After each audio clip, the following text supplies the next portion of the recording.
Hello friends, तो आज हम पढ़ेंगे बीए फोर्थ सेमेस्टर ज्योग्राफी का यूनिट नंबर 4। अब इसमें हमें क्या क्या पढ़ना है? आर्थिक क्रियाएं, आर्थिक क्रियाओं के प्रकार, उसके बाद लकड़ी काटना, खनन और मछली पालना।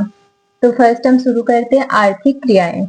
आर्थिक क्रियाकलाप वे कार्य होते हैं जिनसे लोगों को आय प्राप्त होता है, जैसे कि उत्पादन, वितरण, उपभोग, जो मानवीय आवश्यकताओं को पूरा करने के लिए सीमित साधनों का उपयोग करते हैं।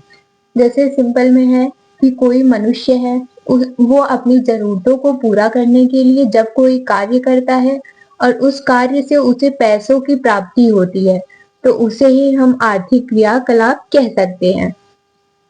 उदाहरण के रूप में जैसे एक किसान है, उसने खेती की और खेती से उसे अनाज मिला। अब वो अनाजों को ले जाकर के मार्केट में बेच दिया।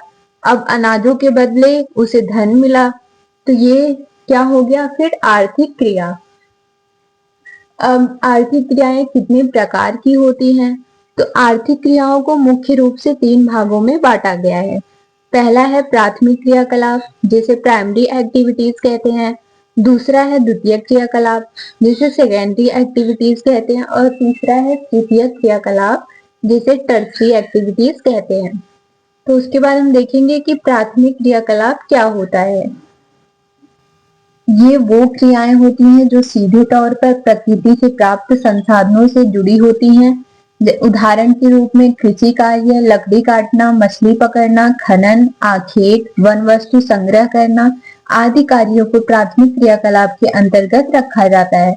अर्थात जो भी चीजें हमें प्रकृति से डायरेक्ट प्राप्त हो जाती हैं, वही प्राथमिक क्रियाकलाप होता है। उसके बाद द्वितीय क्रियाकलाप क्या है?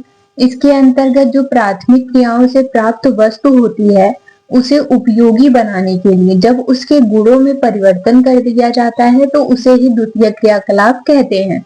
जैसे प्राथमिक क्रियाओं से हमें क्या प्राप्त हुआ? लकड़ी, ठीक है।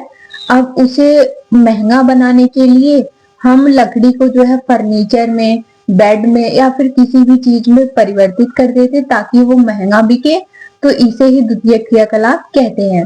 अब तृतीय क्रियाकलाप क्या है? ये क्रियाएं सेवाओं से संबंधित होती हैं। उदाहरण के रूप में व्यापार, परिवहन, संचार, बैंकिंग, शिक्षा आदि। अब ये वो क्रियाएं हैं जो सेवा प्रदान करती, जैसे परिवहन हो गया, व्यापार करना, फिर शिक्षा प्रदान करना आदि।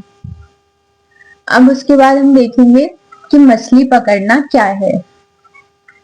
तो मछली पकड़ना विश्व में एक प्रमुख प्राथमिक व्यवसाय है।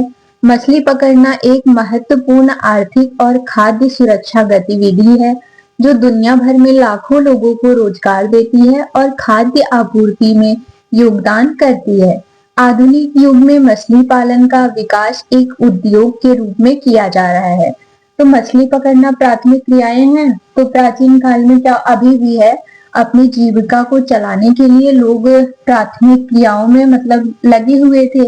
मछली पकड़ते थे, फिर उन्हें खाने के लिए उपयोग करते थे और पैसे के लिए उन मछलियों को बाजारों में बेचते थे।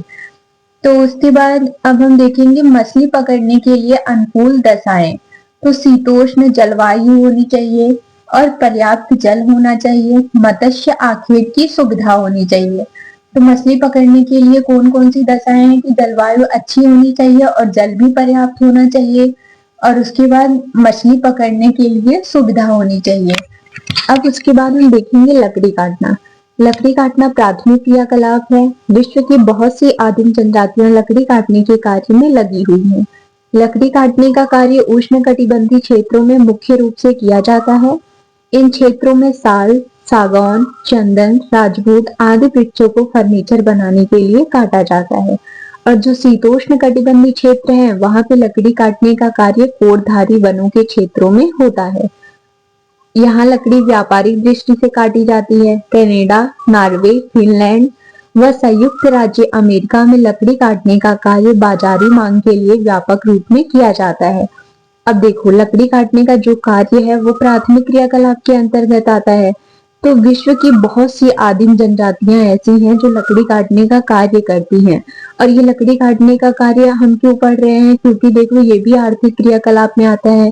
लोग लकड़ियों को काटते हैं और फिर उसे ले जाकर के बाजारों में बेचते हैं, तो उससे भी धन की प्राप्ति होती है। तो ये भी तो आर्थिक क्रियाकलाप है, इसलिए हम इस चैप्टर में इसे पढ़ रहे हैं। तो लकड़ी जो है आदिम जनजातियां काटते हैं, काट के उन्हें बेचते हैं और उससे धन कमा के अपनी जीविका चलाते हैं।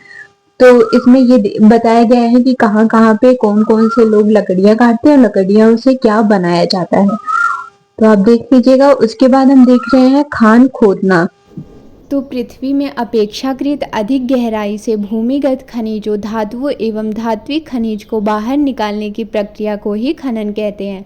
अर्थात जब हम पृथ्वी के अंदर हद से ज़्यादा मतलब गहराई में खुदाई करते हैं तो उसके अंदर से जो खनिज, धातुएं और धात्विक खनिज बाहर आते हैं, तो इसी प्रक्रिया को ही हम खनन कहते हैं। खनन क्रिया से प्राप्त होने वाले खनिज पदार्थों को धातुगत विशेषता के आधार पर दो भागों में बांटा गया है। पहला है धात्विक और दूसरा है अधात्विक। अब धात्विक के अंतर्गत लोहा, तांबा, टीन, सोना, चांदी आदि को रखा जाता है और अधात्विक के अंतर्गत कोयला, चूना पत्थर, जिप्सम एवं गंधक को रखा जाता है।